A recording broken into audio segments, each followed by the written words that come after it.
Assalamualaikum warahmatullahi wabarakatuh. Perkenalkan, nama saya Yudhistira dari kelas reguler semester 6. Jadi di sini saya ingin memaparkan proposal penelitian tentang uji efektivitas antibakteri ekstrak daun binahong Andredera cordefilia tenoresetenis terhadap bakteri E. coli.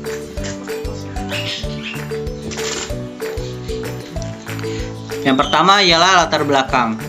Diare merupakan kondisi yang sering dialami oleh banyak orang. Penyebab diare bisa bermacam-macam. Salah satunya ialah infeksi virus atau bakteri. Virus seperti Novirius dan bakteri seperti Escherichia coli atau biasa disebut E. coli dapat menjadi penyebab diare infeksi yang cukup umum terjadi. Selain itu, infeksi parasit juga bisa menyebabkan diare, khususnya setelah mengkonsumsi air atau makanan yang terkontaminasi dengan parasit seperti Giardia lamblia.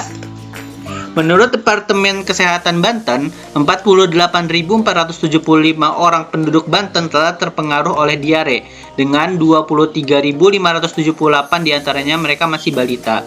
Berdasarkan kondisi di atas, penelitian terhadap efektivitas ekstrak daun binahong terhadap bakteri E. coli perlu dilakukan. Kemudian rumusan masalah.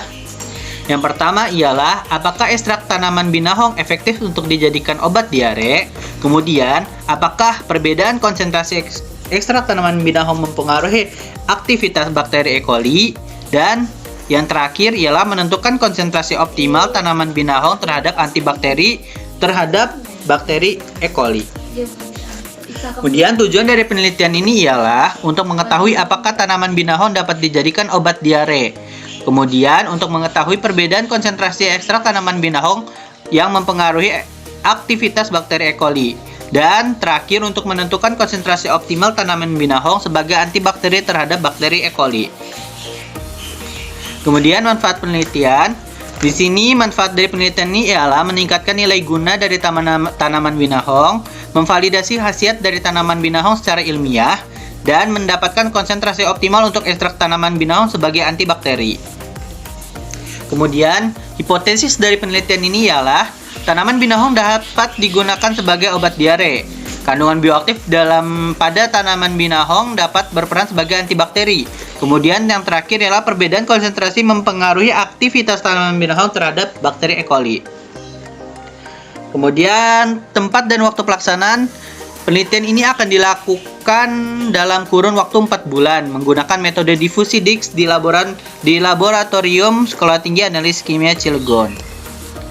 Jadwal kegiatan yakni pada bulan Mei dilakukan pengambilan sampel, kemudian di bulan Juni preparasi sampel dan pembuatan ekstrak sampel, di bulan Juli pengujian sampel dengan metode difusi Dix, dan di bulan Agustus melakukan uji ANOVA dan uji LSD.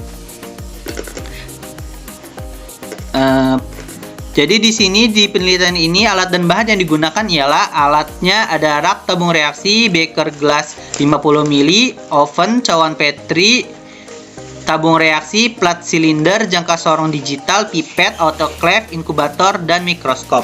Kemudian bahannya ialah ekstrak daun binahong Andredera cordefilia tenoresetenis, kemudian suspensi isolat bakteri E. coli, media Muller-Hinton agar atau MHA, kemudian antibiotik chloramphenicol, suspensi dosis 125 mg per 5 ml, Aquades, NaCl 0,9%, BaCl 1,75%, H2SO4 1%.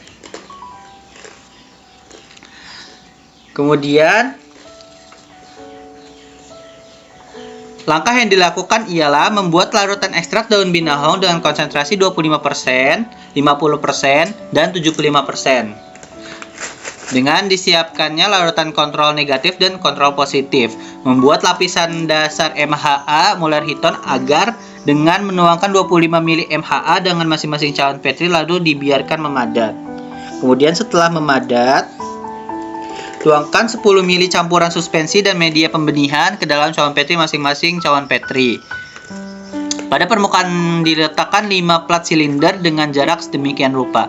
Masukkan ekstrak daun binahong konsentrasi 25%, 50%, dan 75% serta larutan kontrol negatif dan kontrol positif masing-masing sebanyak 0,5 ml. Kemudian ke dalam masing-masing plat silinder secara aseptik.